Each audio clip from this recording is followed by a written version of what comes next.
ৰাধা কৃষ্ণৰ বিচ্ছেদ কিয় হ'ল? এই বিচ্ছেদ হ'ব বুলি কৃষ্ণই আগতেই গম পাইছিল নেকি? ইমান ভাল পোৱাৰ পিছতো ৰাধা আৰু কৃষ্ণ কিয় এক হ'ব নোৱাৰিলে? যেতিয়াই প্ৰেমৰ কথা কোৱা হয় তেতিয়াই আমাৰ মনত ভাহি উঠে ৰাধা আৰু কৃষ্ণৰ প্ৰেম কাহিনী। কিন্তু এটা প্ৰশ্ন বেছিভাগ মানুহৰ মনত উদয় হোৱা দেখা যায় যে ভগৱান শ্ৰীকৃষ্ণই ৰাধাৰাণীক ইমান ভাল পোৱাৰ পাছতো কিয় বিয়া কৰোৱা নাছিল? যদি আপোনাৰ মনতো এই প্ৰশ্ন আছে তেন্তে এই ভিডিঅ'টো কেৱল আপোনাৰ বাবে। কাৰণ আজিৰ এই ভিডিঅ'টোত ভগৱান শ্ৰীকৃষ্ণই ৰাধাৰাণীক কিয় বিয়া কৰোৱা নাছিল তাৰ উত্তৰ আপোনালোকৰ ওচৰলৈ লৈ আহিছোঁ। গতিকে ভিডিঅ'ৰ শেষলৈকে আমাৰ লগত থাকক। এই প্ৰশ্নৰ উত্তৰৰ লগত জড়িত বহুতো কাহিনী হিন্দু ধৰ্মীয় গ্ৰন্থত প্ৰচলিত, যাৰ প্ৰথম কাহিনী অনুসৰি ৰাধা আন কোনো নাছিল, শ্ৰীকৃষ্ণৰে এক ৰূপ আছিল বুলি বিশ্বাস কৰা হয়। স্কন্দ পুৰাণৰ মতে শ্ৰীকৃষ্ণক আত্মৰাম বুলিও কোৱা হয়, অৰ্থাৎ যিজনে নিজৰ আত্মাৰ মাজতে উপভোগ কৰি সুখী হৈ থাকে আৰু সুখ অনুভৱ কৰিবলৈ আন কাৰোৰে প্ৰয়োজন নহয়, তেওঁৰ আত্মা কেৱল ৰাধা। সেয়েহে ৰাধা আৰু কৃষ্ণক কেতিয়াও পৃথক হ'ব নোৱাৰে। এনে পৰিস্থিতিত ৰাধা আৰু শ্ৰীকৃষ্ণৰ বিয়া হৈ বিচ্ছেদ হোৱাৰ প্ৰশ্ন উত্থাপন নহয়। শ্ৰীকৃষ্ণই দুয়ো ৰূপতে প্ৰকাশ কৰিছে। এয়া ঈশ্বৰৰ এক সুন্দৰ ৰূপ। পুৰাণত থকা তেওঁৰ এই ৰূপটো ৰহস্য, আধ্যাত্মিকতা আৰু দৰ্শনৰ সৈতে জড়িত। আনহাতে ৰামচৰিত মানসৰ বালকাণ্ডৰ মতে এসময়ত ভগৱান বিষ্ণুৱে নাৰদক প্ৰতাৰণা কৰিছিল। ভগৱান বিষ্ণুৱে নাৰদক নিজৰ ৰূপ দিয়াৰ সলনি বান্দৰৰ ৰূপ দিছিল, যাৰ বাবেই তেওঁ দেৱী লক্ষ্মীৰ স্বয়ম্বৰত হাঁহিৰ পাত্ৰ হৈ পৰিল। আৰু দেৱী লক্ষ্মীক বিয়া কৰাব বিচৰা হেঁপাহ তেওঁৰ মনত মাথো এটা হেঁপাহ হৈ থাকিল। এই প্ৰতাৰণাৰ কথা যেতিয়া নাৰদে গম পালে তেতিয়া তেওঁ খঙত বৈকুণ্ঠলৈ গৈ ভগৱান বিষ্ণুক বহু ভাল বেয়া কথা ক'লে আৰু পত্নীৰ সৈতে বিচ্ছেদৰ অভিশাপ দিয়ে। নাৰদৰ এই অভিশাপৰ বাবেই ভগৱান বিষ্ণুৱে ৰাম অৱতাৰত সীতা আৰু কৃষ্ণ অৱতাৰত ৰাধা দেৱীৰ বিচ্ছেদ সহ্য কৰিবলগীয়া হৈছিল। ইয়াৰ বাহিৰেও আন এটা পৌৰাণিক কাহিনী অনুসৰি ৰাধা শ্ৰীকৃষ্ণতকৈ ৫ বছৰ ডাঙৰ আছিল। মাক যশোদাই শ্ৰীকৃষ্ণক বান্ধি থোৱা অৱস্থাত ৰাধাই প্ৰথমবাৰৰ বাবে তেওঁক দেখা পাইছিল। কিছু সংখ্যকৰ মতে ৰাধাই প্ৰথমবাৰৰ বাবে পিতৃ বৃষভানুৰ সৈতে গোকুললৈ আহিছিল।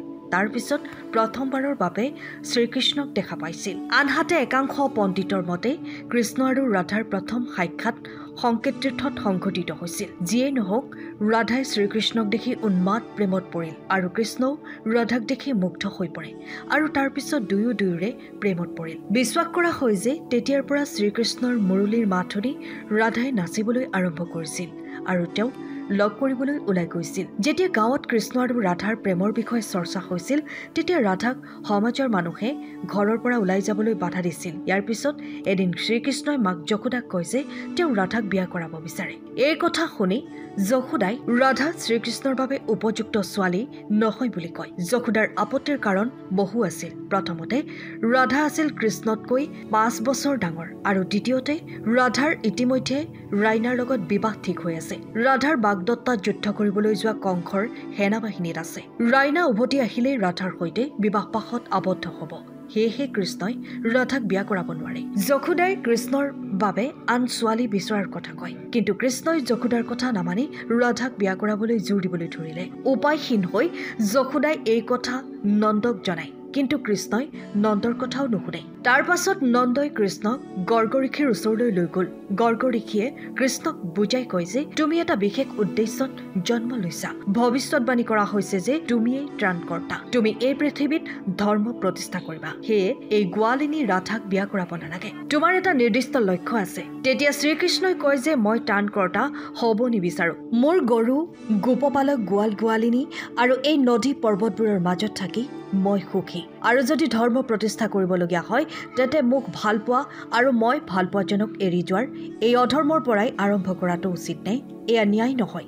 গৰ্গমুনিয়ে সকলো প্ৰকাৰে বুজাই দিয়ে, কিন্তু কৃষ্ণই বুজি নাপায়। তেতিয়া গৰ্গমুনিয়ে তেওঁক এই গোপন কথা একান্তভাৱে কয় যে তুমি যশোদা আৰু নন্দৰ পুত্ৰ নহয়, তুমি দৈৱকী আৰু বাসুদেৱৰ পুত্ৰ আৰু তোমাৰ পিতৃ মাতৃক কংসই বন্দী কৰি থৈছে। এই কথা শুনি শ্ৰীকৃষ্ণ আচৰিত হৈ পৰে আৰু গৰ্গমুনিক নিজৰ বিষয়ে ভালদৰে ক'বলৈ অনুৰোধ কৰে। তেতিয়া গৰ্গমুনিয়ে ক'লে যে নাৰদে আপোনাক চিনি পাইছে আৰু আপুনি আপোনাৰ সকলো গুণ প্ৰকাশ কৰিছে। আপোনাৰ বৈশিষ্ট্যই ইংগিত দিয়ে যে আপুনি সেই মহাপুৰুষ যাৰ বিষয়ে ঋষিসকলে কথা পাতি আহিছে। এই কথা শুনি শ্ৰীকৃষ্ণ মনে মনে উঠি গোবৰ্ধন পৰ্বতৰ সৰ্বোচ্চ শৃংগলৈ গৈ অকলেই আকাশলৈ চাবলৈ ধৰিলে। গোটেই দিনটো তাতেই থাকি সূৰ্যাস্তৰ সময়ত তেওঁ জ্ঞান লাভ কৰিছিল। তেতিয়াৰ পৰাই তেওঁৰ অৱস্থা আৰু দিশ সলনি হ'ল। তাৰ পাছত কংসৰ আহ্বানত শ্ৰীকৃষ্ণই বৃন্দাবন এৰি মথুৰালৈ গ'ল আৰু এইফালে ৰাধাৰ যশোদাৰ ভাতৃ ৰাইনাৰ লগত বিয়া হ'ল। সেইবাবেই ভগৱান শ্ৰীকৃষ্ণই কৈছিল যে